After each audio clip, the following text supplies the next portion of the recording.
Hi, everybody, and welcome to another day of lockdown and another episode of Love Amplified. And what I want to talk to you about today is how do you remain at peace in and amongst all of this chaos? How do you remain centered, in balance, in a state of equanimity when all of this stuff is unfolding around us? Can you? Is it possible? So check in with yourself. What is your current state right now? What is it that you're actually feeling? Feeling is the language of the body. What is your body telling you right now through your feeling? What is the narrative you're running in your head? Is it a positive narrative? Is it neutral? Is it negative? Are you scared? Are you anxious? So do this on a regular basis. Check in with yourself and start to notice what it is that you're feeling. And then ask yourself this next question: what needs to happen for you to be at peace? Because right now, what does need to happen for you to be at peace? Do you need things to return back to normal? Is there such a thing? Do you need things to be different other than what they are currently? Do you want this whole pandemic to just disappear and then you'll be at peace? So, if you really look at your life, you'll start to notice that um, you've always wanted something or someone to say something, to do something, to be different, for you to, in a hope that that would give you some sense of peace. Think back to before all of this hit us. Were you at peace then? Chances are probably not. Okay, so what this pandemic has just brought us is a stark view of how not peaceful we are, of how not at peace we actually have been living. And it's become very real for us in that sense. Because pre this whole thing, very few people would consider themselves to have been fully at peace with where they are, who they were, and all of that type of thing. So we're in this for the long haul. We don't really know when this is going to end, and when it does end, and I know it will, the world is going to be very different, a very changed place. Would you be at peace then? Would you need it to be other than what it is to find peace? Because when things don't happen the way you want them to happen, we slide into resentment. We go into chaos. We go into suffering because we are simply pushing against what is, the reality of what is. So Eckhart Tolle said, the only opportunity to be at peace is now. So could you, in and amongst all of what is unfolding right now, be at peace? Be fully present in this moment in a state of deep fulfillment and peace. Is that possible for you? Then it would mean you would have to let go. You would have to let go of trying to change reality. How do you be at peace now? You've got to make peace with the present moment. Okay?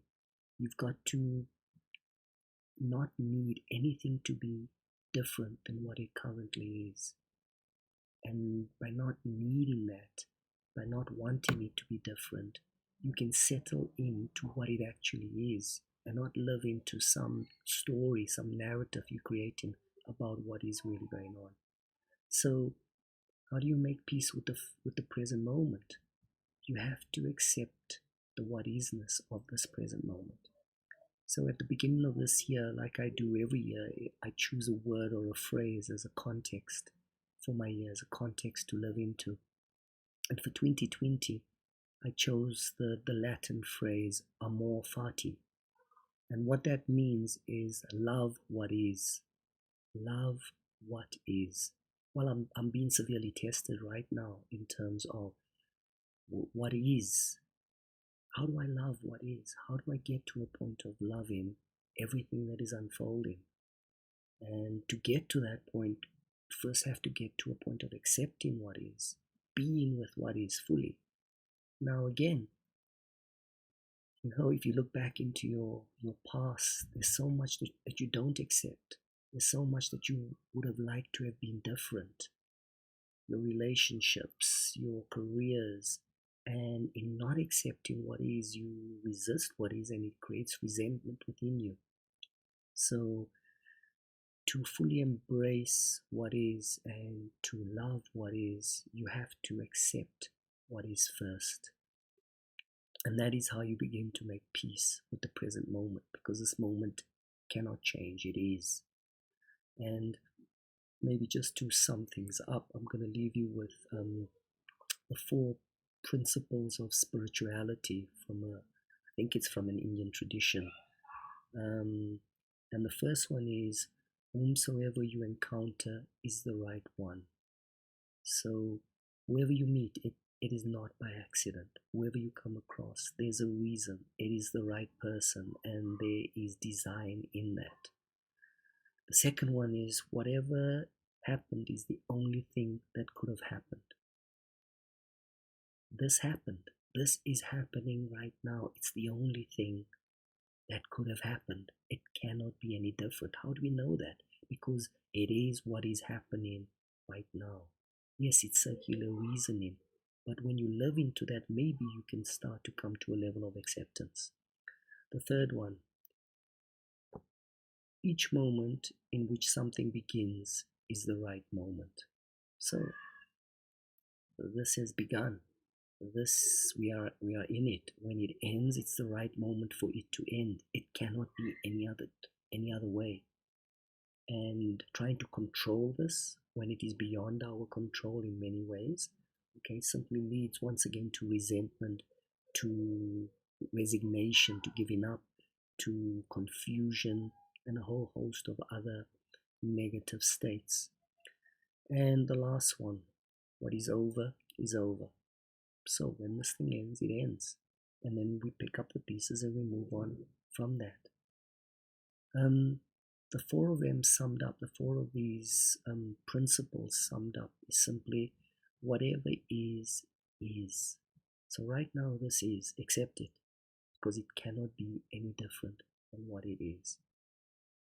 How do you get to a point of full acceptance and then embracing the isness of this, and then getting to a point of loving what is? Because these are very high spiritual ideals, and when you do get to that point, maybe you start to impact the isness of this in a positive way, in changing the isness to something different. But for now, find some kind of acceptance in this.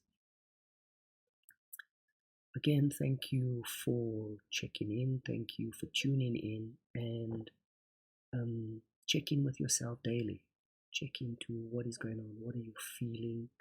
What are you experiencing? And what are your expectations? Because one of the things that creates an upset in the body more than anything else is unfulfilled expectations. And when we have all of these expectations and they remain unfulfilled, we simply spiral into a deeper abyss. So check in on yourself regularly. Love to hear your comments on these videos, and yeah, keep staying strong, be safe, and I look forward to chatting with you again. Take care.